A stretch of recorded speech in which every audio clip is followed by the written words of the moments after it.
12 hours in the air, two more dragging my suitcase across cracked pavement, and when the door finally swung open, it wasn't her. A stranger stared at me, a woman with wary eyes and paint on her hands. "I live here," she said flatly. "I don't know your mom." My throat went dry. I dialed the number I knew by heart. "Mom," I whispered, "did you move?" She didn't hesitate. "No, I didn't move. I'm at home, waiting for you." The line went silent. My chest went cold. Because I was standing in front of that house. It wasn't always this way. When my father left, my mother clung to me like I was her last lifeline. "You're all I have," she would say. I believed her. I stayed. Through college, through jobs overseas, through every late-night phone call when she cried about being alone. I sent money, paid her bills, bought her that house, the one she swore would be ours forever. She said it gave her security, gave us roots. And I was proud to finally give her something after all her sacrifices. But roots can rot. I should have noticed the signs. The new phone she never explained. The vague answers when I asked about the house repairs. The way she avoided video calls, always claiming the lighting was bad. Still, I trusted her, blindly, because she was my mother, until I stood at that door, until a stranger told me the truth she never would. I didn't confront her, not then. I let her believe I was still in the air. "Delay at the airport," I lied. She sighed, disappointed. "I'll keep dinner warm." Dinner? In a home that wasn't hers? That was the moment I stopped being her child and started being her reckoning. The truth came quickly once I dug. The house? Sold 6 months ago. Quietly. Papers forged with my name scrawled across the dotted line. My bank transfers, meant for upkeep, rerouted into an account I didn't own. Her account, her signature, her betrayal. She didn't just sell the house, she sold me. My years of sacrifice, my trust, my loyalty, cashed out like a cheap inheritance.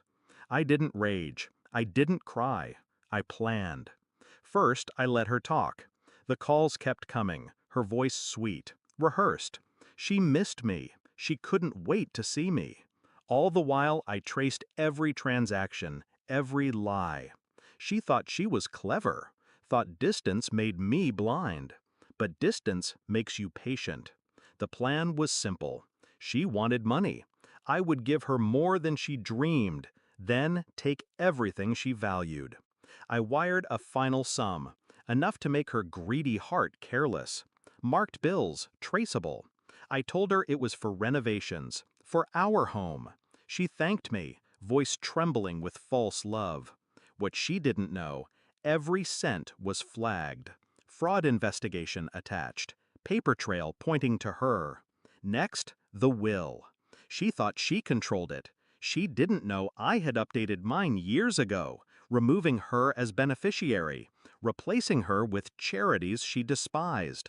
When the lawyers came knocking, she'd realize she was entitled to nothing. And finally, the house.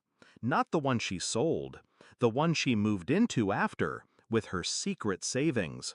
Bought under an alias, but not well hidden. I purchased the property next door, quietly, close enough to watch, close enough to end it when the time came. The confrontation was surgical. I knocked. She opened, smiling, relieved, arms spread for an embrace. I didn't hug her. I stepped inside, eyes sweeping the unfamiliar walls. "Nice place," I said. Her smile faltered. "You found me?" "Yes," I said softly, "and so will they." On cue, the knock came. 2 officers, a warrant in hand, fraud, forgery, theft. Her eyes darted to me, wide, pleading. You called them?" I held her gaze, calm, steady. "You told me no one would ever look after you. You were right." They led her out in cuffs. My mother, my betrayer. The neighbors peeked from curtains. She wept, begged, cursed my name. I didn't flinch, because this wasn't anger anymore. This was balance. Do I regret it? No. Regret is for those who lose something worth keeping. She taught me my place in her life. Disposable. Replaceable. Useful only until I wasn't. I simply returned the lesson. Now she waits in a cell, alone, forgotten. And I finally stopped waiting for her love. Justice doesn't always come in fire and fury. Sometimes it comes in silence, in patience, in a knock at the door when they least expect it. She betrayed me. I buried her with her own lies.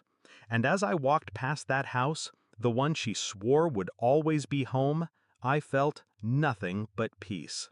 Because I was never coming back.